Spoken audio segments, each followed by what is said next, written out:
Let's talk about Gen Z. We live in a time now where millennials look way younger for their age, while Gen Z looks way older for their age. एक ऐसा internet disruptive generation जिसका कोई गोल नहीं है, जिसका कोई motive नहीं है। हम बदलेंगे ना ही हमारे शौक। अगर आपको मुझसे दिक्कत है तो आप कर सकते हैं मुझे ब्लॉक। एक मेंटली और इमोशनली वीक जनरेशन जो अपने रिलेशनशिप तक को नहीं संभाल सकते। एक टायर्ड, इनडिसिप्लिन और lazy generation. They're really lazy, entitled losers. कुछ ऐसे डिफाइन किए जाने वाले जेन जी ने एक पूरे देश की गवर्नमेंट को ही सड़कों पर डिफाइन कर दिया। नेपाल के यूथ ने नेताओं को डेमोक्रेसी क्या होती है उसे अपने जेन जी स्टाइल में समझाया, पीसफुली। जिस जनरेशन का रिटेंशन स्पैन 8.25 सेकंड बताकर उन्हें अल्पदृष्ट बताया गया, उसी अल्पदृष्ट जनरेशन ने दूरदृष्ट रखने वाले जनरेशन को ये क्लियर मैसेज दिया कि करप्ट, इनएफिशिएंट और इनकम्पिटेंट हो चुकी सरकार को सिर्फ सोसाइटी के व्हाट्सएप ग्रुप में बात करने से ठीक नहीं किया जा सकता। ऐसे सिस्टम को ठीक करने के लिए सड़क पर उतरना पड़ता है, पानी के तेज प्रेशर को झेलना होता है, पुलिस की रबड़ बुलेट से लेकर असली बुलेट तक खानी पड़ती है, और इन सबसे बड़ी चीज पहले सरकार का चाटना बंद करना पड़ता है। बट द क्वेश्चन इज कि नेपाल के जेन जी आखिर क्यों नेताओं को दौड़ा दौड़ा कर मार रहे हैं? चलिए चिट्ठा खोलते हैं and please don't connect the dots. So Nepal की सरकार ने एक बहुत बड़ा स्कैम किया जिसे ललिता निवास लैंड स्कैम के नाम से जाना जाता है, जहां सरकार ने लोगों से जब्त जमीन को बड़े बड़े बिजनेसमैन को बेच दिया और उससे करोड़ों रुपए कमाए। कुछ देशों में तो सरकार ने एक बिजनेसमैन को पूरे का पूरा जंगल बेच दिया। 3,000 bighas. Yes, your lordship. The entire NC district. Lordship, I don't know the extent of the entire. What is going on? No, lordship. 3,000 bighas allotted to a private company. क्या रे भिखमंगिया? क्या देख रहे हैं? हाँ? हलवाई क्या? इसी तरह ओली ने अपने एक मिनिस्टर को घूस के केस में बचाया था, जिसका बाद में ऑडियो क्लिप लीक हो गई और 70 करोड़ का घोटाला सामने आया। 70 करोड़, कुछ बड़े देशों में तो 70,000 करोड़ का घोटाला हो जाता है। Our top story, the Central Vigilance Commission, the country's corruption watchdog, today raised serious concerns about poor quality work and price escalations in Commonwealth Games projects. ऐसे ही एक राज्य का मुख्यमंत्री 10 करोड़ खा गया। 10 करोड़?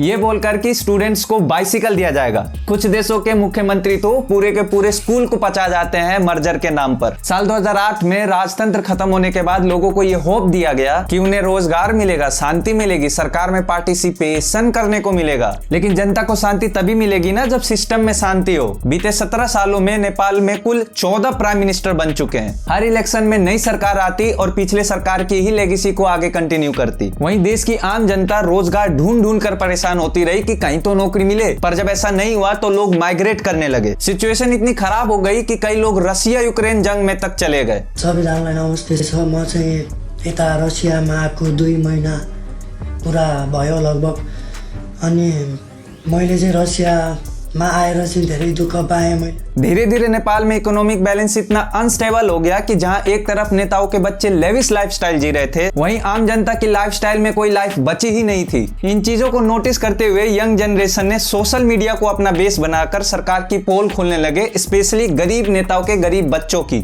अपने खिलाफ बढ़ती नाराजगी को देखते हुए 4 सितंबर को नेपाल सरकार ने रजिस्ट्रेशन के नाम पर 26 सोशल मीडिया को बैन कर दिया। ये डिसीजन एक ट्रिगर पॉइंट बना इस बड़े आंदोलन का, क्योंकि यही एक प्लेटफॉर्म था जहां यंग जनरेशन अपनी बात रखने के लिए एंटी नेशनलिस्ट नहीं कहे जा सकते थे। Social media banned by the government.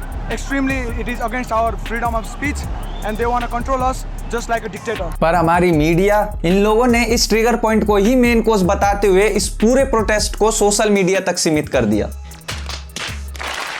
पिछले 10 साल से हमारे जर्नलिस्ट्स के जर्नलिज्म की जर्नी को देखते हुए समझा जा सकता है कि इन लोगों ने ऐसा क्यों किया होगा। पर कमाल की बात है कि हमारी मीडिया की ब्रांड एंड ब्यूटी को हमारी तरह नेपाल के यंगस्टर्स भी जानते हैं। सपोर्ट में हम आपके सपोर्ट में। पर ये लोग नेपाल क्यों गए हुए थे? क्योंकि वहाँ दंगे हो रहे थे, गोलियां चल रही थी, आग लगी हुई थी, अनस्टेबिलिटी फैली हुई थी, इसलिए नेपाल गए। पर फिर ये लोग मणिपुर क्यों नहीं गए थे?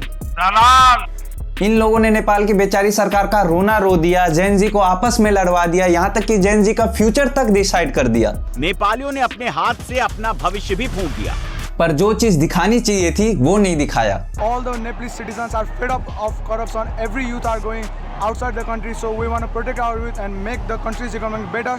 अब सोचो जब भारत के जेन जी ये सब देखेंगे तो वो मोटिवेट नहीं हो जाएंगे कि सिर्फ करप्शन और अनएम्प्लॉयमेंट के कारण नेपाल के यंगस्टर्स ने प्रोटेस्ट कर दिया और यहाँ पर तो E20 स्कैम चल रहा है, वोट चोरी की बात चल रही है, संतरी और मंत्रियों के बच्चे लंदन हार्वर्ड में पढ़ रहे हैं और हम लोग उनसे सवाल पूछने के बजाय बस ये चाह रहे हैं कि हर जगह मंदिर बन जाए।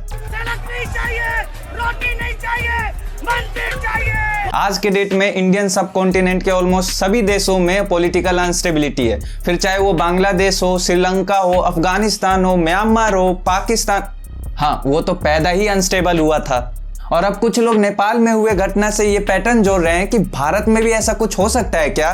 Well I am totally against it. हमारे यहाँ एक सॉलिड कॉन्स्टिट्यूशन है, कॉन्स्टिट्यूशन को लेकर समर्पण है, देशभक्त है यार, देश से प्यार है और अगर सिस्टम से लड़ना ही है तो सिस्टम में रहकर लड़ो।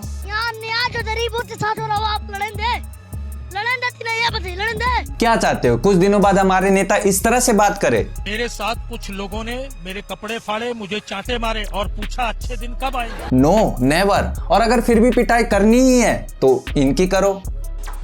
सर आप कुछ कहना चाहेंगे? आपका बेटा अरेस्ट हुआ है ड्रग्स पैडलिंग में।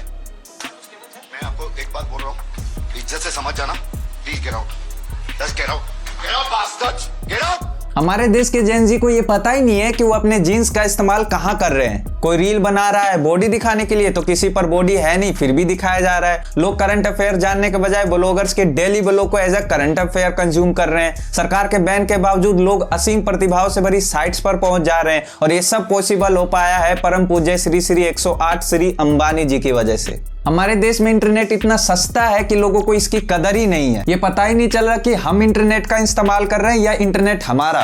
10% समझदार तो इंटरनेट का सही इस्तेमाल कर रहे हैं पर बाकी 90% जनता बस अपने हार्मोन्स को शांत करने के लिए इंटरनेट यूज करते हैं। पर एक बहुत ही फेमस कहावत है, नैया डुबोई भी वही पार लगाए भी वही। हम सभी जानते हैं कि इंटरनेट की दुनिया में सब फास्ट हो रहा है। जेन जी इसमें उलझ भी रही है और इसे सुलझा भी रही है। भले ही जेन जी का रिटेंशन स्पेन एक गोल्ड फिश से भी कम हो पर एटलीस्ट इनकी राय एक जगह नहीं अटकती और प्रोग्रेसिव रहती है। कुछ लोग तो समझदार, पढ़ा लिखा और ऑटोनोमस बॉडी होने के बाद भी सरकार की तरह ही बात करते हैं। अपनी माताओं, बहुओं, बेटियों सहित किसी भी मतदाता की सीसीटीवी वीडियो चुनाव आयोग को साझा करनी चाहिए क्या? किसी देश का यूथ उस देश का एफडी होता है जो कभी न कभी उस देश के काम आता है। भले ही सरकार और सोसाइटी उसे और उसके ओपिनियन को जैन जी कहकर पुचकार दे पर जब उसी जैन जी की उंगलियां कीबोर्ड से हटकर कहीं और जाती है तो